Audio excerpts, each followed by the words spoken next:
2014 के बाद से एक चीज भारतीय जनता पार्टी के प्रवक्ता आएंगे तो आप जरूर पूछ लीजिएगा, कोई चीज बता दी जो कम हुई हो, चाहे वो बिजली का बिल हो, चाहे वो रेस्टोरेंट में जाओ खाने का बिल हो जिसमें जीएसटी ऐड हो जाती है। क्या साबित करना चाहता है तू?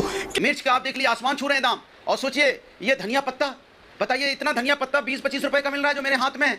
हम मालूम है तेरे बाप को मत सिखा। टमाटर बताओ 120-150 रुपए किलो, अरहर 150 रुपए, 200 रुपए किलो हो रहा है भाई। चना 100 रुपए पार कर गया। बोलिए इस सज्जन को क्या तकलीफ है भाई? बीजेपी के प्रवक्ता आएंगे तो देखिएगा भी डाटा लेके आएंगे, बोलेंगे इन्फ्लेशन रेट कितना है हमें बताइए, महंगाई दर बताइए हमें कितनी है, वर्ल्ड में हमारा कितना डंका बज रहा है बताइए। अरे वर्ल्ड में डंका बज रहा है नहीं बज रहा है, लेकिन यहाँ तो लोगों की जेब की लंका लग गई है। अरे कहना क्या चाहते हो? जब भाजपा आई है सरकार में तब कमर तोड़ महंगाई लाई है। क्या कह रहा चूतिया? नमस्कार दोस्तों, स्वागत है आप सभी का। आप देख रहे हैं हिंदुस्तान पॉइंट ऑफ व्यू। दोस्तों आज मैं जिस वीडियो पर रिएक्शन देने वाला हूं वो वीडियो है रिपब्लिक भारत यूट्यूब चैनल का। दोस्तों आज की डिबेट होने वाली है समाजवादी प्रवक्ता अनुराग भदौरिया और बीजेपी के प्रवक्ता जफर इस्लाम के बीच में। दोस्तों जब एंकर ने सपा प्रवक्ता अनुराग भदौरिया से पूछा कि ये कौन बिचौलियां हैं जो टमाटर के दाम को बढ़ा दे रहे हैं, इस बारे में आप क्या कहेंगे? दोस्तों ये भदौरिया जवाब देने के बजाय उल्टा एंकर से ही भिड़ गया और एंकर ने इस हरे कुर्ते वाले भदौरिया को उठाकर डिबेट से बाहर फेंक दिया। दोस्तों यदि आप चैनल पर नए हैं या चैनल को अभी तक सब्सक्राइब नहीं किया है तो प्लीज चैनल को सब्सक्राइब किए बिना मत जाइएगा। तो चलिए हम लोग मेन वीडियो को स्टार्ट करते हैं। अनुराग भदौरिया जी, सबसे पहले आपके पास आ रहा हूं। मेरे को आपके हाथ की बहुत चिंता है, दो चीजों की बहुत चिंता है, एक जी सब्जी के बढ़ते प्राइस और दूसरे आपके हाथ की। अनुराग जी कल जब आपने कहा तो ना lighter note I said, but ये आप बात समझिए अनुराग जी, ये नॉर्मल नहीं है, ये नेचुरल प्राइस राइज नहीं है। राम कृपा रीना जी, ये नेचुरल नहीं है। जो 15 मई को 20 रुपए किलो हो वो 11 जुलाई को 120 हो जाए, और जब ग्राउंड पे जा रहे हैं तो 150-160 रुपए किलो मिल रही जी। ये क्या खेल है? ये कौन है? ये कौन होर्डर्स है? ये तो दिख रहा है कि कोई जमाखोर है जो कर रहे हैं। अनुराग भदौरिया जी मैं बोल लूं? प्लीज बोलिए, आप ही बोलिए। मैं देखिए कमाल की बात, देखिए ऐश्वर्या जी कमाल की बात है, कहीं लास्ट में ये ना बोलिएगा कि विपक्ष का इसमें हाथ है। नहीं वो तो आप कहते हैं Bharatiya Janata party law and order की जिम्मेदारी विपक्ष की है। अगर महंगाई बढ़ती है मैं नहीं कहता तो नहीं, कमाल की बात है। भारतीय जनता पार्टी के राज में जो भारतीय जनता पार्टी के समय में एक चीज बता दीजिए जो सस्ती हुई हो।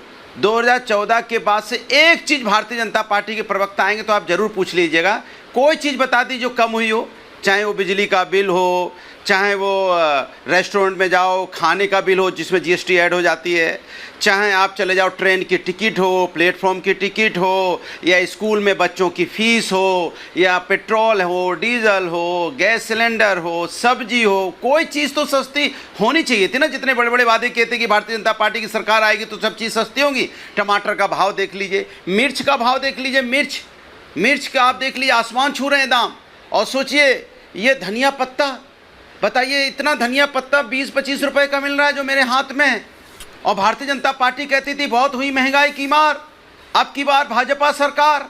अब बताइए ये महंगाई की मार, तो इसके मतलब भारतीय जनता पार्टी को तो अब अपना नारा बदलना चाहिए 2014 के बाद से, कुछ तो नया कहना चाहिए उनको। सज्जन को क्या तकलीफ है भाई? लेकिन उसके बारे में चर्चा करने को तैयार नहीं। टमाटर बताओ 120-150 रुपए किलो, अरहर 150 रुपए, 200 रुपए किलो हो रहा है भाई। चना 100 रुपए पार कर गया। बोलिए 500 रुपए का लेके अगर नहीं अगर 500 रुपए लेके आपने सैलरी तो बढ़ाई नहीं किसी की, नौकरी तो किसी की बढ़ाई नहीं। हाँ नौकरी कम जरूर हुई है, बेरोजगार लोग बढ़े हैं, तो जो रोजगार नहीं है बेचारा अपना जाएगा सब्जी लेने के लिए, मिनिमम चीज उसको खाना है, जो रोजमर्रा की चीजें वो कैसे खरीदेगा?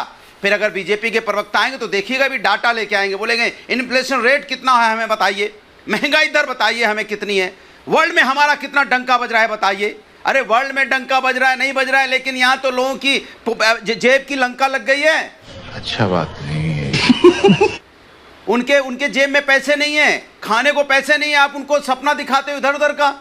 आप उनको डाटा देने की बात करते हो। 500 रुपए आदमी लेके जाएगा, थोड़ी पूछेगा सब्जी वाले से, सब्जी वाले ये बताओ महंगाई दर क्या है, कम हुई है तो हमको सस्ती करो, तो वो तो सुनेगा सब्जी वाला, या दाल वाला भी नहीं सुनेगा, चावल वाला भी नहीं सुनेगा, कोई भी नहीं सुनेगा। अरहर की दाल वाला भी कहेगा भैया कौन सी महंगाई की दर, लाओ 100 रुपए इससे ऊपर यहाँ महंगा है, टमाटर 120 रुपए किलो है, और आप ये डाटा लेके आ गए हमारे पास, डाटा वाटा से काम नहीं चलेगा, पैसा दीजिए और सामान सौदा ले जाइए। तो सौदा कैसे खरीदेगा?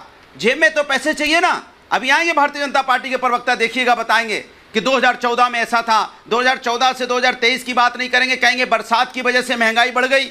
बताइए, बरसात की वजह से महंगाई बढ़ गई, जिम्मेदारी तो सरकार को लेनी पड़ेगी, लेकिन स्टेट गवर्नमेंट्स को भी लेनी। राम कृपाल जी, ठीक है। सिर्फ आपको बता रहा हूँ कि जो महंगाई के बारे में अगर बात कर रहे हैं तो महंगाई का जो मापदंड मापने का तरीका है वो जो सीपीआई इंडेक्स से होता है। सीपीआई इंडेक्स क्या है भाई, आपको ही पता है और हमारे को ही पता है, और पूरे 9 साल का जो एवरेज लेके देख लीजिए, उससे पहले 10 साल का एवरेज लेके देख लीजिए, किस बार के डबल डिजिट पे कभी इन्फ्लेशन नहीं रहा। इन्फ्लेशन का आज से आप ऐसे जोड़ते हैं क्या कि उस वक्त इतना इसमें था, तो उस वक्त देखिए दाल जो है 40 रुपए किलो था, 35 रुपए किलो था 2004 में।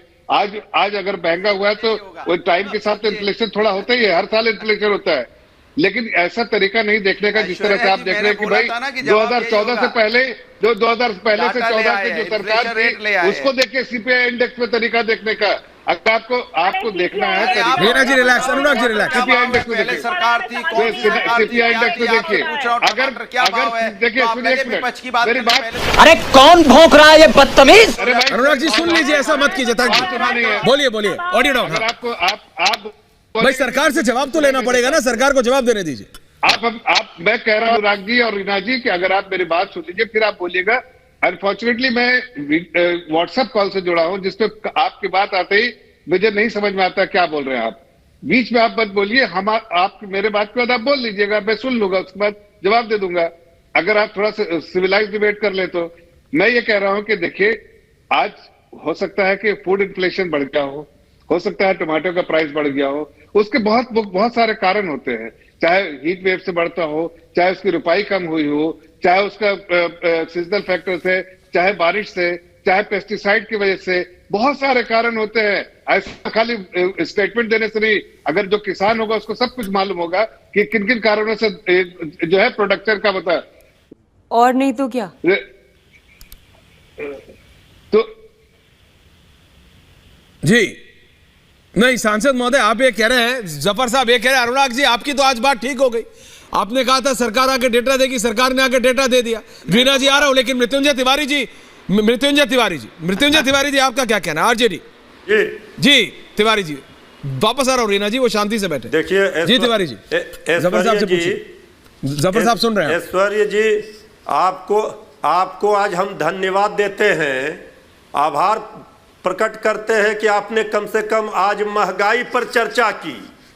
इतना बड़ा मुद्दा आज तो हम लोग देखते हैं कि आप लोगों की क्या मजबूरी है, ऐसे मुद्दे तो गौन हो जाते हैं। अच्छा। और ये भाजपा का इतिहास है, जब जब भाजपाई आई है सरकार में तब कमर तोड़ महंगाई लाई है। ये आज कोई नई बात नहीं है,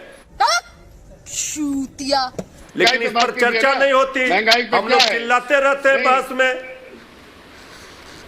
अरे भाई महंगाई तो जो बिचौलिए है, आपने देखा कि किसानों की क्या हालत, किस तरह से रोड पर किसान बेचारे ये कहते रह गए थे तो एक बार सरकार मेरी सुन ले, लेकिन किसानों की सरकार सुनने के लिए तैयार नहीं थी। ठीक कहा है, ठीक कहा है, ठीक कहा है साला।